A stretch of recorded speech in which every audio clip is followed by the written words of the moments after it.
Welcome back guys to my channel Studying is Interesting and now we are going to start with part 8 और मैं जल्दी ही ये chapter complete कर दूँगी क्योंकि मुझे पता है आप लोगों को ज़्यादा वो नहीं पसंद, तो मैं जल्दी ही कंप्लीट कर दूँगी चैप्टर। मैं ज़्यादा लॉन्ग वीडियो बनाना शुरू करूँगी और इंटरेस्टिंग बनाऊँगी क्योंकि स्टडिंग इज़ इंटरेस्टिंग। सो अब हम वीडियो अपनी कंटिन्यू करेंगे और कंटिन्यू करने से पहले आप मेरे चैनल को लाइक शेयर और सब्सक्राइब कर दो प्लीज़ प्लीज़ प्लीज़। और अब मैं आपके साथ कंटिन्यू करने जा रही हूँ। तो अब हम अपने नेक्स्ट पेज पे आ गए हैं।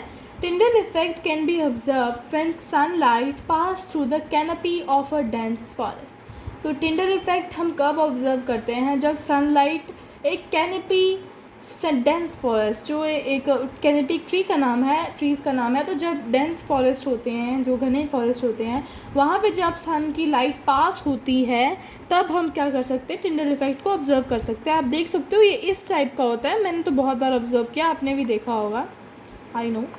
ये देखो ऐसा कुछ होता है। सो ये उन्होंने इसमें यहाँ पे इतना बताया। उसके बाद in the forest mist contains tiny droplets of particles which act as particles of colloid dispersed in air. अब फॉरेस्ट में मिस्ट कंटेन्स, जो हमारे पास वो फॉरेस्ट और लीव्स है, बहुत जगह पे क्या होता है कि ड्रॉपलेट्स होती हैं पानी की, या तो वो लीफ जो होती है वो अपना वेस्ट मटेरियल कहते हैं छोड़ती हैं, रिलीज़ करते हैं, या फिर जो हमारे पार्टिकल्स होते हैं उन्हीं को वो एक कोलॉइड पार्टिकल यूज़ करके जो सनलाइट होती है वो पास होकर टिंडल इफेक्ट प्रोवाइड करती है या प्रोड्यूस करती है। ओके, तो यहाँ पे हमने टिंडल इफेक्ट क्लियर किया है। तो अब हम पढ़ेंगे कि प्रॉपर्टीज़ ऑफ कोलॉइड की जो प्रॉपर्टीज़ होती है कोलॉइड सॉल्यूशन, उसकी प्रॉपर्टीज़ हम पढ़ेंगे कि वो क्या होती है। सो प्रॉपर्टी हमारे पास है a colloid is a heterogeneous mixture. तो सबसे पहला यही था कि उन्होंने कहा था कि वो होमोजीनियस होते हुए भी क्या है कि हेट्रोजीनियस है। उन्होंने हमें यही बताया था कि वो होमोजीनियस है, उसमें पार्टिकल्स हम वो नहीं कर सकते, नई टाइट से नहीं देख सकते, फिर भी वो क्या है? हेट्रोजीनियस मिक्सचर है। The size of the particles of a colloid is too small.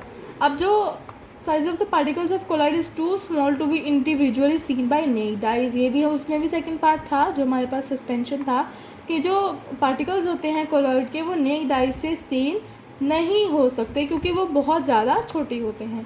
Third है the colloid are being big enough to scatter a beam of light. लेकिन कोलॉइड क्या होता है कि एक बीम ऑफ लाइट स्कैटर करने के लिए इनफ होते हैं through it and makes it path visible. मतलब उसमें से हम जो लाइट होती है वो स्कैटर कर सकते हैं, बीम ऑफ लाइट स्कैटर कर सकते हैं, पर उसके पार्टिकल्स हम देख नहीं सकते नेक्ड आइज से।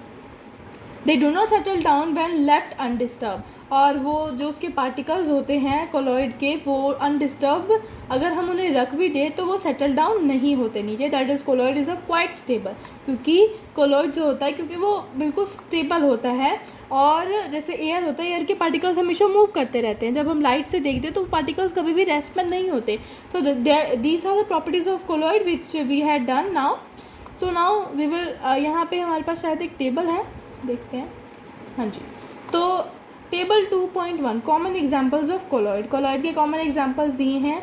Dispersed phase, dispersing medium, type and example. ये हमारे पास 4 टाइप्स के कुछ उन्होंने दिए हैं, देख लेते हैं। डिस्पर्स्ड फेस, फर्स्ट है कि हमारा medium, next is dispersing medium और जिस मीडियम में डिस्पर्स हो रहा है, टाइप और इसका एग्जाम्पल। तो सबसे पहला है लिक्विड। जब लिक्विड फेस गैस मीडियम में चेंज होता है, एरोसनल मतलब एयर में, तो क्या होता है उसमें हम एग्जांपल ले सकते हैं जैसे कि fog, clouds and mist. The second one is solid. जब गैस में चेंज होता है एरोसनल से ही एयर से, मतलब smoke, automobile and exhaust. Then gas, liquid, foam, shaving cream, liquid emulsion, milk, face cream. Then solid, liquid, solid, milk of magnesia and mud, and all so on. तो यहाँ पे हमें दिए हैं, वो आप समझ सकते हो, ये एग्जांपल्स हैं। अब हम ऊपर चलते हैं। हमारे पास कोलॉइड की लास्ट एक और दी हुई है, शायद इन्होंने एक प्रॉपर्टी दी है, वो भी देख लेते हैं क्या है। They can not be separated from the mixture by the process of filtration. That is also true कि अगर हमारे पास पार्टिकल्स बहुत छोटे छोटे होते हैं तो जो हमारा मिक्सचर होता है वो फिल्ट्रेशन के प्रोसेस से सेपरेट नहीं हो सकता। But a special technique of separation known as centrifugation can be used to separate the colloidal particles। एक प्रोसेस है यहाँ पे centrifugation, जिससे कि हम colloidal के particles जो होते हैं वो हम क्या कर सकते हैं, उनको सेपरेट कर सकते हैं। तो हम वो भी पढ़ेंगे कि centrifugation क्या होता है। The components of a colloidal solution are dispersed phase and the dispersion medium।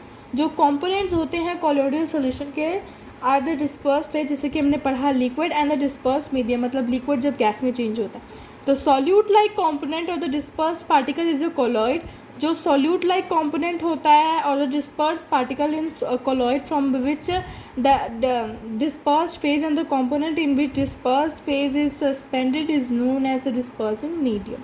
मतलब कि जो हमने कंपोनेंट उसमें डाला है, तो हमारे पास यहाँ पे इन्होंने वही दिया था, मैं आपको एक्सप्लेन कर देती हूँ कि जो सॉल्यूट लाइक कंपोनेंट होता है, ये देखो दिया है, जो सॉल्यूट लाइक कंपोनेंट होता है और the dispersed particle in a colloid from the dispersed phase, और या फिर ये तो सॉल्यूट लाइक कंपोनेंट ले सकते हैं या तो डिस्पर्स्ड पार्टिकल, जो डिस्पर्स्ड पार्टिकल एक कोलॉइड में होता है, कोलॉइड सॉल्यूशन में, फ्रॉम द डिस्पर्स्ड फेज से जो हमारे पास सॉल्यूट लाइक कंपोनेंट या फिर हमारे जो डिस्पर्स्ड पार्टिकल्स होते हैं, and the component in which dispersed phase is suspended, और वो कंपोनेंट जिसमें हमारा डिस्पर्स्ड फेज जो है वो सस्पेंड हुआ है, is known as the dispersing medium. मतलब इन सबको क्या बोलेंगे, डिस्पर्सिंग मीडियम।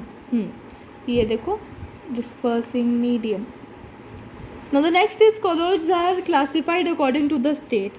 जो colloids होते हैं वो क्या करते हैं, स्टेट के अकॉर्डिंग क्लासीफाई किया जाता है, जैसे कि सॉलिड, लिक्विड और gas. Okay, of the dispersing medium, यही तीन मीडियम होते हैं हमारे पास, of the dispersing medium and the disperse phase, और जो हमारे पास डिस्पर्सिंग मीडियम होगा या डिस्पर्स्ड फेज होगा।